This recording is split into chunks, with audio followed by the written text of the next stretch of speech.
And what we're going to be doing here tonight is taking a look at this verse. Instead of reading it abstractly, like an abstract, we're going to learn to read it concretely. All right. First one, the most obvious one, is the word way. In Hebrew, that's derech. Derech is a path.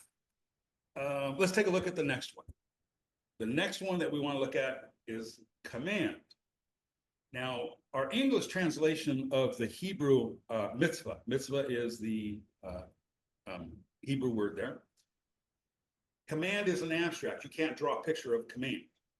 So, but to understand this word mitzvah, which comes from the root sa, we need to take a look at that parent root and some associated ones. Now, what I mean by a parent root is any two-letter Hebrew word, av, father, ben, son, el, God. These are all two-letter words, and these are the most ancient words in the Hebrew language. So you take these two-letter parent roots, we're going to take a look at three words, sa, si, and sa.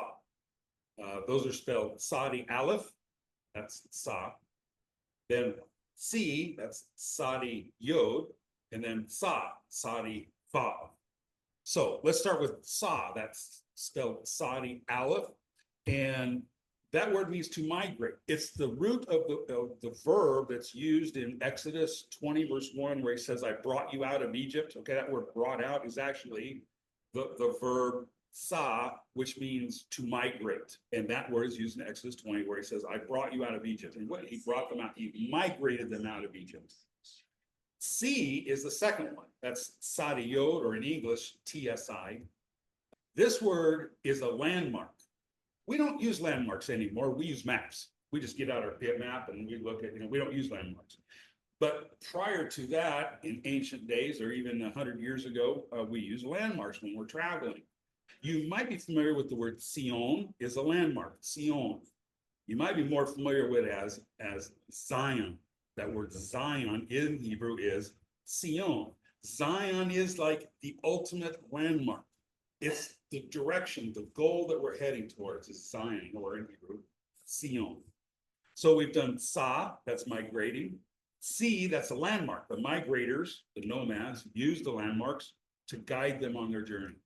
The third one is Sa, and this is the word that's translated as commands. Mitzvah is a noun that's derived from this parent root, but it doesn't mean command, it means to give directions. If you're going to go on a journey, you need directions, the directions that you're supposed to go. Those three words, sa, si, and sa, they all have the letter tzadi in front. Tzadi alph, tzadi yod, and tzadi vav. That letter tzadi in the original pictograph script was a picture of a trail. It's a trail. That's what it's a picture of. And so you see how all of these concepts are always coming back to the way. So in that verse, we have that Avram may direct his children to he's going to give his children the directions that they need for their journey. All right. So we've now looked at two words, path and command. Righteousness. Let's take a look. That's the third one, the word righteousness. To a righteous person is not it's not a pious person. It's not a person who does everything correct. It's somebody who's simply on the path. Now, if you're off the path, whether you're lost or on purpose, you got off the path, that is the word rasha, which we translate in our Bibles as wicked. But it doesn't mean wicked in the sense that we think of wicked. See, again, wicked is an abstract term, can't draw a picture of wickedness, but you can draw a picture of a person walking the path or a person off the path. Sadiq is the word for righteous, by the way, Sadiq. So that's three words: the path, the directions, translated as commands, and being on the path. That's a righteous person.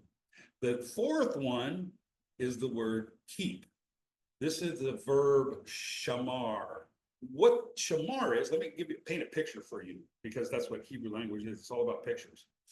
Imagine yourself as a Bedouin on your own with the flock. The shepherd would take the flock out into the wilderness to watering holes, to green pastures. But the shepherd would be away from the family, oftentimes days at a time. And he might be only 12 or 13 years old. He might just be a kid. But at night, what he would do is he would build a corral of thorn bushes. He would gather all these thorn bushes. Now imagine these acacia thorns. These aren't just little prickly thorns like we'll think of in our garden. These thorns are about that big. They're about 4 or 5 inches long, and they come to a point. So they would gather up these bushes and create a corral, and then put the flock inside the corral, and then the shepherd would sleep with the flock inside his corral. Now, the Hebrew word for a thorn is shamir, which comes from shamar. So shamar is literally the building of a corral of thorns to protect what's inside. So in the Aaronic blessing, may the Lord bless you. That's a word for another day. Lord, keep you. Okay, that sounds nice, but it doesn't really mean anything to us. What does that mean for God to keep us? It's just an abstract idea that has no substance to it. But what if I change that now and say, may the Lord build a corral of thorns around you to protect you? That's the Hebrew language, okay? Now, how do we look at that in this verse? In this verse, it says that Abraham may command his children to keep the way, to keep the path, to protect the path, to preserve the path. Now, think about that for a minute. How do you preserve a path? By walking it. If you have a path that people regularly walk, that path will remain. But as soon as you stop traffic, within a short amount of time, it'll get overgrown and the path disappears. This is an interesting verse, by the way, because it's translated 2 different ways in different translations at the beginning. Or some Bibles translate this verse to say that he chooses Abraham so that he will teach his children. Okay? Other translations, which is more accurate to the Hebrew, imply that God chose Abraham because he taught them the directions to go. So he knows that Abraham and his children are going to walk this path. So let's take a look at, we've looked at the 4 words that are all related to a journey. Okay, the first one being the way, the path. The second one is directions, God giving the directions. The third is staying on the path versus being lost from the path. And the 4th word is to keep, which is to guard and protect the path. And that's our responsibility when we're following God's teachings, is we are walking that path. And as we continue to follow in those teachings and looking for those landmarks, those Zion,